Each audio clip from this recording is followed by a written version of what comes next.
Assalamualaikum warahmatullahi wabarakatuh. Perkenalkan, nama saya Ahmad Noval Al-Mujaddid dari semester 4 jurusan PAI, Fakultas Tarbiyah. Di sini saya akan membuat sebuah video jurnalistik tentang pembahasan bimbingan konseling dengan dosen pengampu yaitu Ibu Robiatul Adawiyah. Di sini saya akan menjelaskan beberapa materi tentang miskonsepsi BK atau tentang pengertian bimbingan konseling atau pengertian asas-asas atau klien dan sebagainya. Baik, yang pertama yaitu pembahasan tentang pengertian bimbingan konseling. Bimbingan dan konseling merupakan terjemahan dari istilah guidance dan konseling dalam bahasa Inggris. Kata kerja guidance berasal dari kata kerja to guide yang berarti mempunyai arti menunjukkan, membimbing, menuntun, ataupun membantu. Sesuai dengan istilahnya, maka bimbingan konseling dapat diartikan secara umum sebagai bantuan dan tuntutan. Namun, tidak semua bantuan diartikan bimbingan. Menurut Sir Taylor dalam Stone, mengartikan bimbingan sebagai proses pemberian bantuan kepada individu agar mampu memahami diri dan lingkungannya. Menurut Rohman Natawija, bimbingan sebagai suatu proses pemberian bantuan kepada individu agar mampu memahami diri dan lingkungannya. Mengartikan bimbingan sebagai suatu proses pemberian bantuan kepada individu yang dilakukan secara berkesinambungan, supaya individu tersebut dapat memahami dirinya dan dapat bertindak secara wajar sesuai dengan tuntutan dan keadaan lingkungan sekolah, keluarga, masyarakat, dan kehidupan pada umumnya. Sementara, menurut Winkel mendefinisikan bimbingan konseling adalah suatu usaha untuk melengkapi individu dengan pengetahuan, pengalaman, dan informasi tentang dirinya sendiri. Yang kedua, suatu cara untuk memberikan bantuan kepada individu untuk memahami dan mempergunakan secara efisien dan efektif segala kesempatan yang dimiliki untuk perkembangan pribadi. Yang ketiga, segala jenis pelayanan kepada individu agar dapat menentukan pilihan, menetapkan tujuan dengan tepat, dan menyusun rencana secara realistis, sehingga mereka dapat menyesuaikan diri dengan memuaskan diri dalam lingkungan di mana mereka hidup. Yang keempat, suatu proses pemberian bantuan atau pertolongan kepada individu dalam hal memahami diri sendiri, menghubungkan pemahaman tentang dirinya sendiri. Bimbingan merupakan suatu proses pemberian bantuan arahan terhadap seseorang. Dari beberapa definisi para ahli di atas dapat ditarik kesimpulan bahwa bimbingan sama dengan pemberian bantuan kepada seseorang yang membutuhkan bantuan untuk membantu seseorang mengatasi masalahnya atau mengungkapkan kemampuan yang dimilikinya. Bimbingan diberikan oleh seorang ahli di bidangnya kepada orang yang membutuhkan bimbingan. Dan bimbingan juga dapat diartikan sebagai upaya pemberian bantuan kepada peserta didik dalam rangka mencapai perkembangan yang optimal. Kemudian, pengertian konseling secara etimologis adalah konseling berasal dari bahasa Latin, yaitu consilium, yang berarti dengan atau bersama yang dirangkai dengan menerima atau memahami. Sedangkan dalam bahasa Anglo-Saxon, istilah konseling berasal dari selan, yang berarti menyerahkan atau menyampaikan. Sebelumnya telah dijelaskan pengertian bimbingan adalah mengemukakan bahwa konseling adalah bantuan yang diberikan kepada individu dalam memecahkan masalah kehidupannya dengan wawancara, dengan cara-cara yang tidak sesuai dengan keadaan individu yang dihadapi untuk mencapai kesejahteraan hidupnya. Tolbert dalam Prayitno dan Amti, konseling adalah hubungan pribadi yang dilakukan secara tatap muka antara dua orang dalam mana konselor melalui hubungan itu dengan kemampuan-kemampuan khusus yang dimilikinya. Dalam hal ini, konseling dibantu untuk memahami dirinya sendiri, keadaannya sekarang, dan kemungkinannya keadaan masa depan yang ia ciptakan dengan menggunakan potensi yang dimilikinya demi kesejahteraan pribadi maupun masyarakat. Lebih lanjut, konseling dapat belajar bagaimana memecahkan masalah dan menemukan kebutuhan-kebutuhan yang akan datang. Dengan melihat uraian tentang bimbingan konseling di atas, maka dapat dirumuskan tentang pengertian bimbingan konseling, yaitu serangkaian kegiatan berupa bantuan yang dilakukan oleh seorang ahli pada konseling dengan cara tatap muka, baik secara individu atau beberapa orang, dengan memberikan pengetahuan tambahan untuk mengatasi permasalahan yang dialami oleh konseling dengan cara terus-menerus sistematis. Kemudian yang selanjutnya adalah fungsi bimbingan dan konseling. Bimbingan dan konseling mempunyai beberapa fungsi. Yang pertama itu ada fungsi pemahaman, yaitu fungsi bimbingan dan konseling membantu konselor agar memiliki pemahaman terhadap dirinya atau potensinya dan lingkungannya, atau pendidikan, pekerjaan, dan norma agama. Berdasarkan pemahaman ini, konseling diharapkan mampu mengembangkan potensi dirinya sendiri secara optimal dan menyesuaikan dirinya dengan lingkungan secara dinamis dan konstruktif. Yang kedua, ada fungsi preventif, yaitu fungsi yang berkaitan dengan upaya konselor untuk senantiasa mengantisipasi berbagai masalah yang mungkin terjadi dan berupaya untuk mencegahnya, supaya tidak dialami oleh konselor. Melalui fungsi ini, konselor memberi bimbingan konseling terhadap atau cara menghindarkan diri dari perbuatan atau kegiatan yang membahayakan dirinya. Adapun teknik yang digunakan adalah pelayanan, orientasi, informasi, dan bimbingan kelompok. Beberapa masalah yang perlu diinformasikan kepada para konseling dalam rangka mencegah terjadinya tingkah laku yang tidak diharapkan, diantaranya bahayanya minuman keras, merokok, penyalahgunaan obat-obatan, dropout, dan pergaulan bebas atau free sex. Yang ketiga, ada fungsi pengembangan, yaitu fungsi dari konseling yang sifatnya lebih proaktif dan fungsi-fungsi lainnya. Konselor senantiasa berupaya untuk menciptakan lingkungan belajar yang kondusif yang memfasilitasi perkembangan konseling. Konselor dan personal sekolah madrasah lainnya secara sinergi sebagai teamwork berkolaborasi atau bekerja sama merencanakan dan melaksanakan program bimbingan secara sistematis dan berkesinambungan dalam upaya membantu konseling mencapai tugas perkembangannya. Teknik bimbingan yang dapat digunakan di sini adalah pelayanan informasi, kemudian tutorial, diskusi, kelompok, atau curah pendapat, brainstorming, homework, dan karya wisata. Yang keempat ada fungsi penyembuhan, yaitu fungsi bimbingan dan konseling yang bersifat kuratif. Fungsi ini berkaitan erat dengan upaya pemberian bantuan kepada konseling yang memahami masalah, baik menyangkut aspek pribadi, sosial belajar, maupun karir. Teknik yang dapat digunakan adalah konseling dan remedial teaching. Yang kelima yaitu ada fungsi penyaluran, yaitu fungsi dan bimbingan konseling dalam membantu konseling memilih kegiatan ekstrakurikuler, jurusan atau program studi, dan memantapkan penguasaan karir atau jabatan yang sesuai dengan minat, bakat, keahlian, dan ciri-ciri kepribadian lainnya. Dalam melaksanakan fungsi ini, konselor perlu bekerja sama dengan pendidik lainnya di dalam maupun di luar lembaga pendidikan.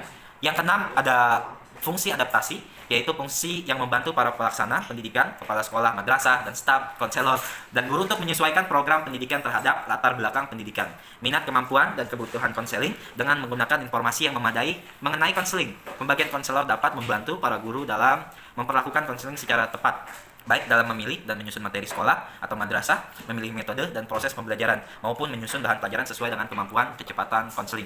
Yang ketujuh ada fungsi penyesuaian, yaitu fungsi bimbingan dan konseling dalam membantu konseling agar dapat menyesuaikan diri dengan lingkungannya secara dinamis dan konstruktif. Yang ke-8 ada fungsi perbaikan, yaitu fungsi bimbingan dan konseling untuk membantu konseling sehingga dapat memperbaiki kekeliruan dalam berpikir, berperasaan, dan bertindak berkehendak.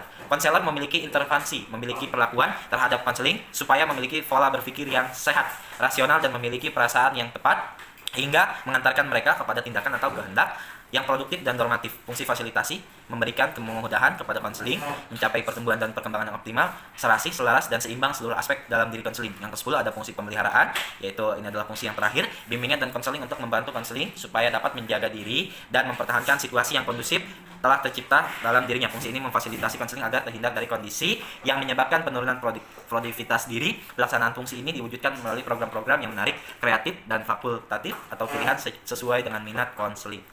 Kemudian penjelasan selanjutnya adalah tentang asas-asas bimbingan konseling, yaitu ada 12 asas. Yang pertama, satu, asas kerahasiaan, yaitu merupakan asas yang menuntut dirahasiakannya segenap data dan keterangan konseling yang menjadi sasaran layanan, di mana data atau keterangan yang tidak boleh dan tidak layak diketahui oleh orang lain harus dirahasiakan oleh konselor. Dalam hal ini, konselor wajib secara penuh untuk memelihara dan menjaga semua data, keterangan, kerahasiaan, ya, harus benar-benar terjamin. Yang kedua, ada asas kesukarelaan, yaitu merupakan asas yang mengkehendaki adanya kesukaan dan kerelaan konseling dalam mengikuti menjalani layanan yang dibutuhkan bagi dirinya. Dalam hal ini, konselor wajib membina dan mengembangkan kesukarelaan tersebut.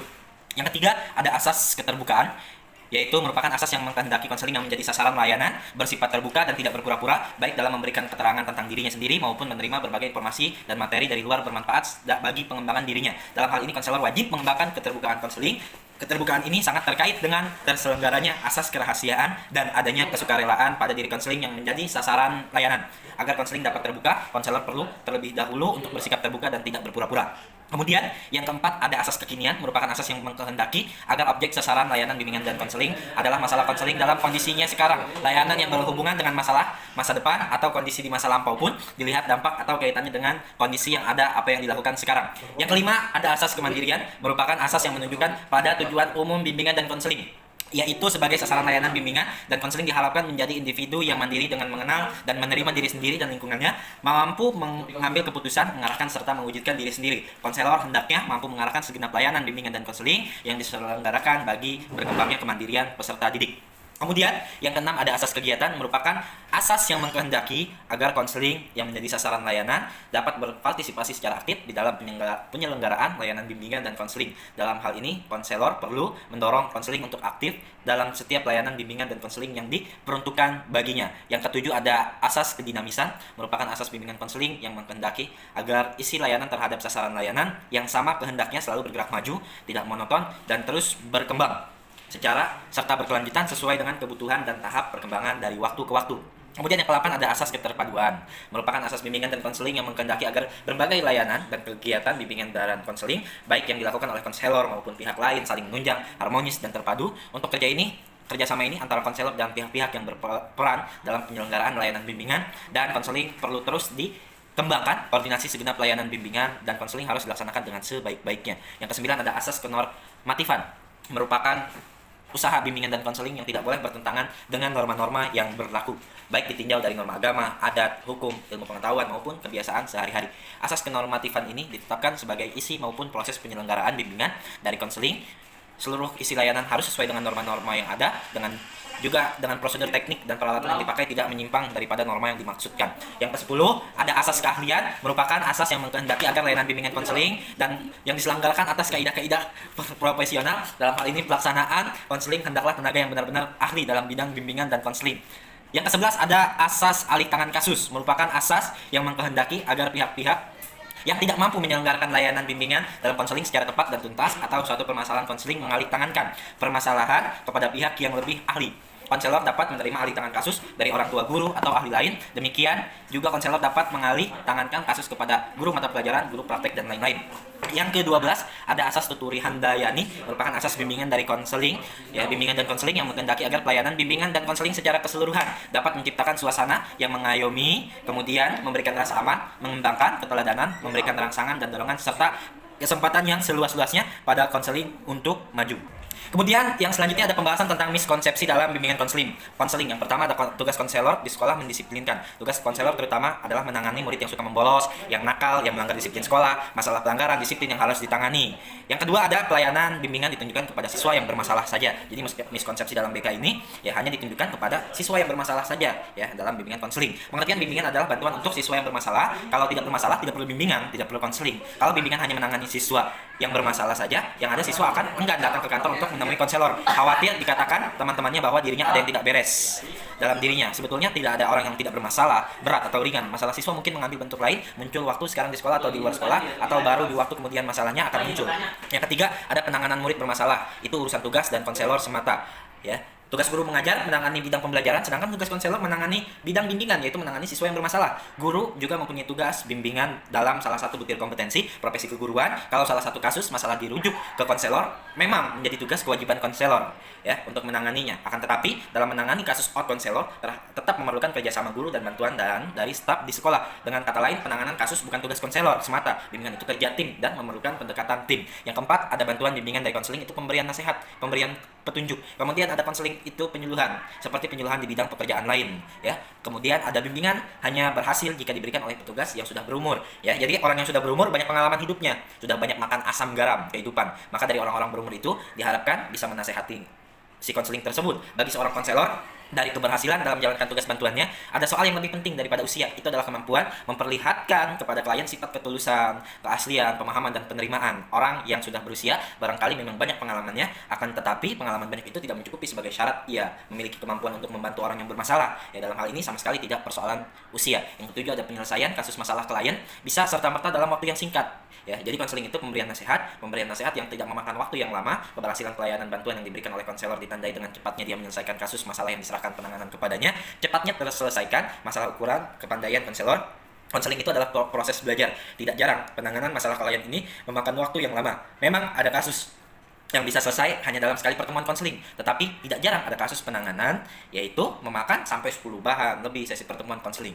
Yang ke-8 ada konselor sekolah perlu memegang fak mengajar agar berwibawa. Jadi pekerjaan keguruan dan bimbingan itu ada persamaan. Kalau di bidang pengajaran, guru-guru perlu mempunyai kewibawaan, maka konselor juga sama, harus mempunyai wibawa. Guru berwibawa di mata siswa karena dia mengajar dan mengajar.